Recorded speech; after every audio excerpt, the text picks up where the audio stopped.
Hey guys, welcome to the video. First off, I just want to point it out there that this is a sponsored video. This is sponsored by the developers of the game I'm going to be looking at today, Bush League Interactive. Thank you so much to them, because I'm a broke-ass little punk that needs to be squashed like a bug.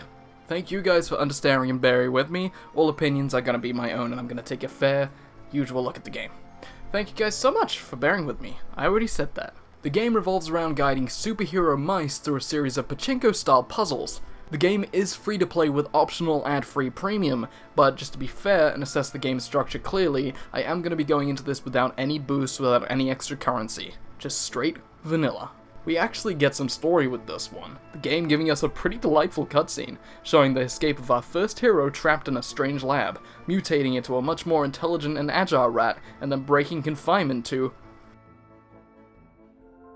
Oh no, what's happened to you? You've turned into an Iggy's wrecking ball. Oh, you're better now, okay. From this point on, we go our journey as Cheeks, one of 5 different mice we can expect to unlock over the course of the game. Said progression is actually pretty neat, as you progress through the game, you unlock new worlds, and each one has its own little diorama, and you can even pan all the way to the bottom of the building and have a definitive point of ending. It gives you a sense of scale, a sense of length to what you're working towards. I like that, I think that's a nice touch. Presentation is mostly sound across the board as well as far as framework goes. Characters are nicely rendered, the musical is whimsical and upbeat and honestly sounds like it could have come from Grant Kirkhope's estranged nephew. I'm gonna go with Brant Corkthorpe.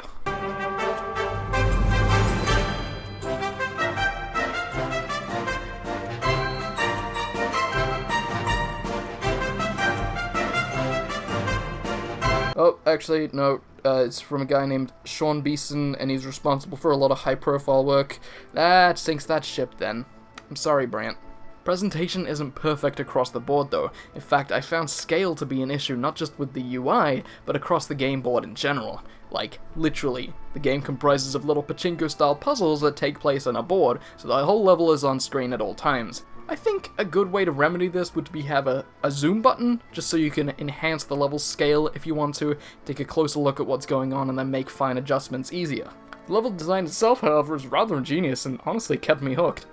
The stages play out like a mix between pachinko and some sort of marble run, as adjusting the pivots of the barriers carry the ball to the end almost like a gravity-based golf course. This is where the majority of the game's puzzle element comes in, and where you'll be planning the most strategy. If you haven't worked out by now from the off-screen footage, you have to guide these balled-up mice, which might have scoliosis at this point, let's be real, they are very compacted, into the goal at the bottom of the level, whilst aiming to score as much points as you can from different things such as making contact with pegs and barriers, dropping from a height, getting a combo, skill-based accomplishments to aim for on the side, as well as completing the level's main objective. How the ball will get to the goal and through the level is dependent on not only how the player sets the ball on its journey, but also how the pivots are angled, hence the name Pivot to Win It. The puzzles really start opening up as well as soon as you realize with a little bit of jerry work you can really migrate those barriers across the entire pegboard if you have enough finesse, if enough intuition, enough of them brains. However, moving the pivots is a little stilted, as there are some ways they inexplicably can't be moved, and sometimes there are just ones that can't have any pegs, and you can't tell where you can move a peg to until you've used a pivot token, which are expendable, and when you use the pivot token it shows you where you can move the pivots to, but you have to use one to get to this point, so sometimes it can be a little bit frustrating just to waste one and then find out you can't move it to anywhere. Another awkward element of the interface is actually dropping the ball into the level. You have to tap it and then slide it around and then tap it again when you're ready to drop it. I think it would have been a little bit more intuitive to just press, hold, drag, and then drop, because sometimes you just want to tap it when it's right where it spawned, and you can't do that. You have to tap it, move it out of where it was, move it back to where it was, and then tap again, and I don't know, it just might be me, but I think what I suggested might be a little bit more intuitive. Right now it feels a little bit sticky. The difficulty is pretty fair and forgiving across the board, especially for a free-to-play mobile game. I never found myself running into a roadblock where I couldn't progress, not even once, as long as I was careful and I made sure I wasn't spending too frugally. It's never had me up a wall the same amount of times something like Pokemon Quest has, which that's beat me to a pulp every now and again. If you run out of lives during a level, you can just use cash to get some more, like in-game cash, which is really easy to get. Some might say a cheese. Like you grab these cheeses and they give you bonus levels. See what I... Most of these games are pretty much random chance bingo style, but there is a whack-a-mole style game, which is fun, and you can really get some coins out of it if you have enough skill, reaction time, and... Oh dear, the horror mice is killing my frame rate. Computer mouse. Computer mouse. Of course, having these quick and easy fixes available doesn't take away from the eureka moments of actually figuring out a puzzle, like this. Look, I'm learning! Presentation during gameplay is kind of mixed here, with pegs being a flat grey and some of the barriers being a little garishly coloured, but you also have these nice backgrounds, and even the mouse itself is a 3D ball that rolls around instead of just being a 2D ball, which they probably could have gotten away with without anyone really caring. Also, for those of you who are Splatoon fans, Cheeks totally makes a Woomy sound. I'm gonna play it. Just tell me it's not. That's a Woomy.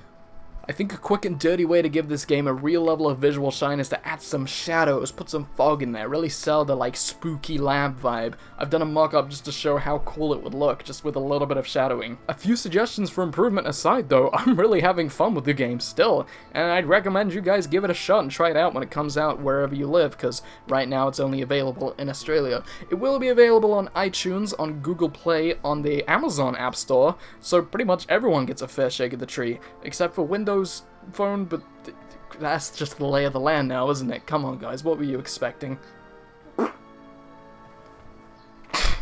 If you give the game a shot, let me know if you enjoy it, and feel free to make any more suggestions for me to review. You can even send me a YouTube message now, because they updated the app to let messages be accessed easily, which is only 5, 8, 10, about 11 years too late. Super huge shoutouts again to Bush League Interactive for sponsoring this video. You guys are the best. The game's good.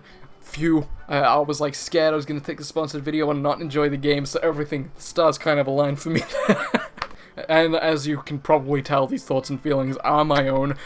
I'm not gonna not disclose that. I'm not gonna sell you gambling skins for CSGO. No. If you like what you just watched, consider checking out my other reviews or Bites, my industry editorial series. God, that sounds pretentious now I'm saying it out loud. Or just subscribe to see whatever the hecky I'm doing next. Stick around when I stream and we can chat together. There's only like 4 other people during a stream. As always, for the umpteenth time, thank you guys so much for watching. I know this was a little bit of a change of pace and a change of place, but hopefully, still, you clicked the video, so thanks. Thank you guys so much for watching, and I will see you when I do something the heck else.